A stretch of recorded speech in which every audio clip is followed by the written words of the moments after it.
Are scones made with healthy ingredients? These sure are. They're oil-free, gluten-free, and refined sugar-free. And you'll be very surprised how quickly you can throw these together. And today, I'm going to show you how to make your own.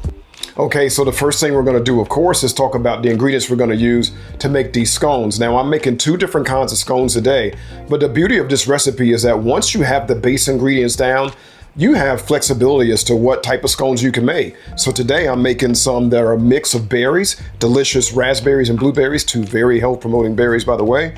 And I'm going to do another one with chocolate. Chocolate is another health promoting ingredient.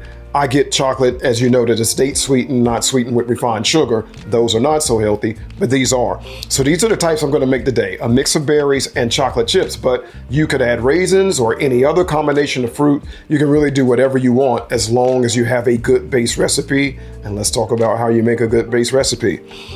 Today I'm going to be using some almond flour, some oat flour. I'm going to be using some baking powder. I'm going to be using some arrowroot powder, some cinnamon, some vanilla bean powder. Again, if you don't have vanilla bean powder, you can use an extract.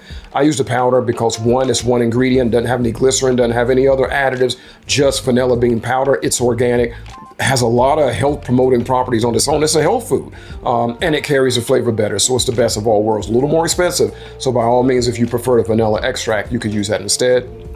We're going to use some date sugar. Oftentimes I'm using date paste. For baking, some recipes, the sugar does better. It gives you a lighter result, or just gives you a better overall result. So we're going to use date sugar today. And by the way, the date sugar is one whole fruit. It's just a date, and they take it, dehydrate it. So you're still getting all those antioxidants, all the benefits you would, all the fiber is still there. It's not a refined product.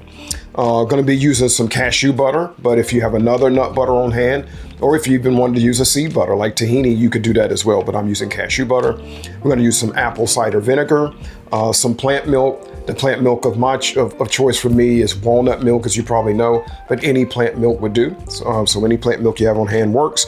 And that's the ingredients to the base, and it's an excellent base. And we're going to add these for our variety. Again, you can make this any way you want. Right now, let's start putting the base together. All right, so now the first thing I'm going to do is I'm actually going to mix my nut butter, my milk, and my apple cider vinegar together and get it mixed and let that sit and settle while I get the dry ingredients put together. If you're enjoying this video, please like and subscribe below. Okay, so now I'm going to get my dry ingredients in a bowl and get those mixed together really well also.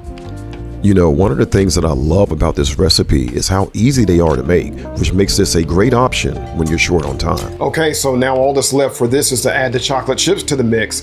Then I'm going to get it mixed up and on the pan, and then we'll work on our berry scones. Now, once we've added the liquid, we're just going to mix and bring our dough together. Now, if you find the dough a little sticky to work with, you could always lightly wet your hands. Then it's time to flatten the dough into a disc, cut it into 6 equal pieces, and get them onto the pan. Now, you may know this, but my Make Your Own cookbook has a great drink section that includes these delicious hot drinks you see here, which are the perfect accompaniment to these scones. You can get your copy by using the link in the description below or the link on the screen. All right, so now we have our chocolate chip and our berry scones ready. Now we'll get them into the oven. Okay, so now that I have my scones out of the oven, it's time to transfer them to a cooling rack.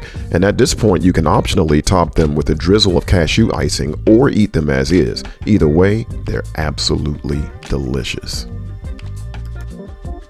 All right, our scones are ready and the whole kitchen is smelling delicious. I've got my blueberry raspberry and my chocolate chip. Let's give one a taste, for you, of course. If you're enjoying this video, please like and subscribe below. That is so good. If you're a fan of scones, you will love these. The blueberries or raspberry, the flavor comes through. The scone itself has an excellent flavor. Combination unbeatable. And remember, with the base recipe, you can make any type of scone that you like. Me, I love this raspberry blueberry combination. It's on point. I'm sure the chocolate chip are too. You got to try this recipe if you're a scone lover. Make your own. All right, if you're new to my channel and you're wondering how to find the recipes, look below the video and tap on the word more and you'll see the beginning of the recipe. Tap on the word more a second time and you'll see the full recipe, and then you can begin to make your own. Thanks for watching.